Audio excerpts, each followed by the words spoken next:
Hey everybody, I'm Jaha Zainabu, and this is Storytime with Jaha Zainabu 42. I'm in Los Angeles, California right now. I'm in a coffee shop called Hilltop. It's a Issa Rae's coffee shop. Hey, shout out Issa Rae. And that's what the background noise is. You will deal. So last night I did a feature at Aura Cafe for the Poetry Lounge, and I had an amazing time. I got to listen to some really great poets and just be inspired by them and see what the new generation is doing in the world of poetry. I love how vulnerable the work is. I absolutely love that. Like I've said in other Storytime videos, you can teach form poetry. You can learn form poetry by opening up, YouTube. Like you can Google how to write a sonnet. You can YouTube how to learn about iambic pentameter or all of those things. What you can't teach is being vulnerable. You can't teach that level of authenticity. You can't teach that. You have to be brave enough to put it on the paper. You are brave enough to do that, or you're not. That's just it. You can't learn that, right? It just that kind of audacity, that kind of transparency that makes for good poetry just comes with leaping. It comes with learning. It comes with being courageous. It comes with being vulnerable. And that is what makes good poetry. That's what makes good storytelling. Somebody being bold enough to share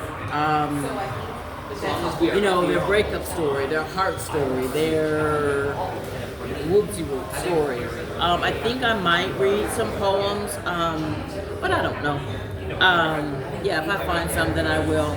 But I just wanted to talk about, just being back home. LA is home. The LA poetry scene is home for me, and it's such a difference. I was sharing last night how when I was coming up, and this is like coming up in the world of poetry and performance poetry.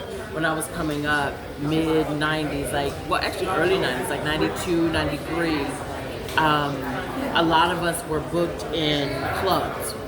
I don't know why, but we were.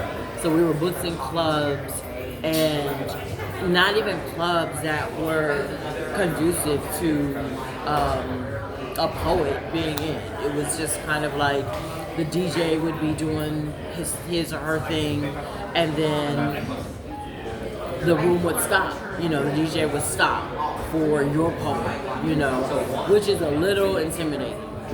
So we, when I was coming up, we had really 2 seconds to just pull the crowd in. And if you didn't in those 2 seconds, then they were not, we lost them. And they went back, the DJ would really just start playing his music again. The people would start back talking at the bar again. And it was this kind of, it was rough, but it was a good learning experience. And I notice now that how the world is ready more to listen to poets in environments like clubs and other rooms. The other night, last week I guess, I went out to Hollywood with my Joy, and what's her name? Deja Vu was featured. Shout out Deja Vu.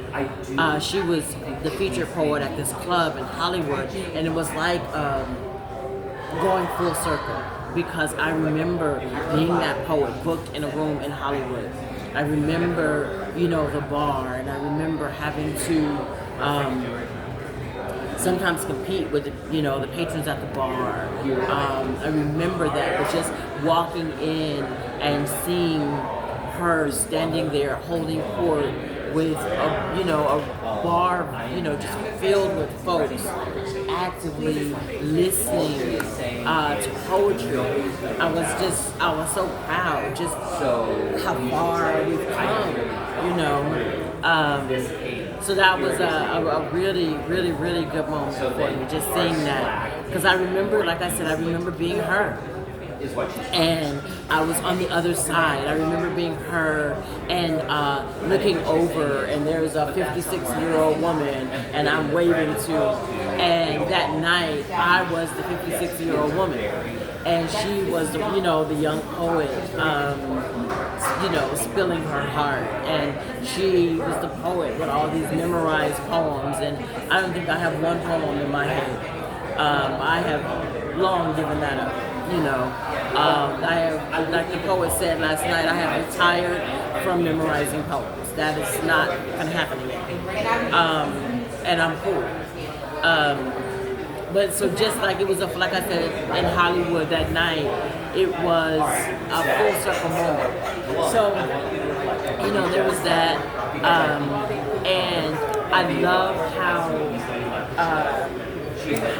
open and affirming a lot of the clubs are now, and how these young Q+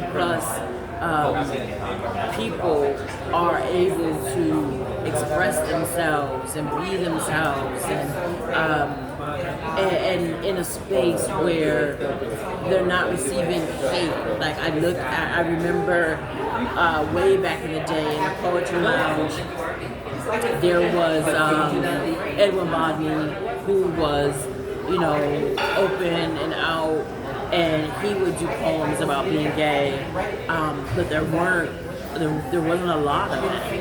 There wasn't a lot of that,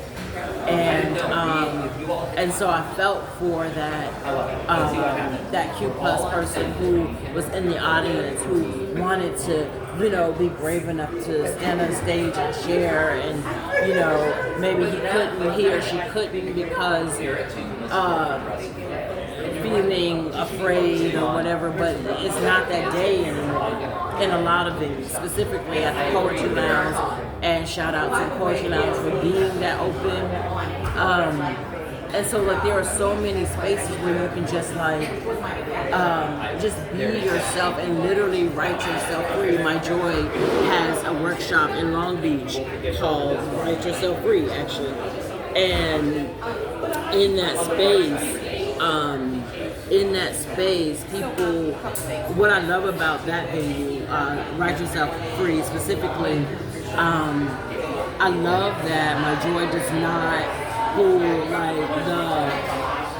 whoever the hot poet is as the feature.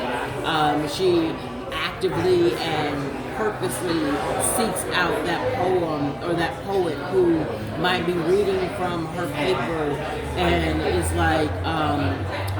just has a good word, just has something to say that to free herself, let me know when we're at an hour. Okay.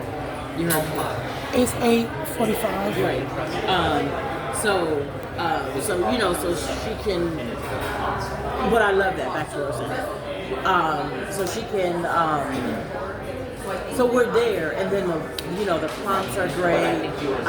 This is not gonna go for an hour because of the noise, but I'll pick back up later today and continue.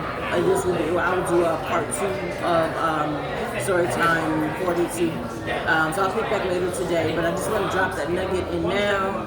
We're about to go downstairs and order some pretty expensive coffee, and then come up and have a writing session. So have a great day. Again, I'll do a part 2 of Storytime 42 later on today. Enjoy yourselves. Jaha Zainabu out.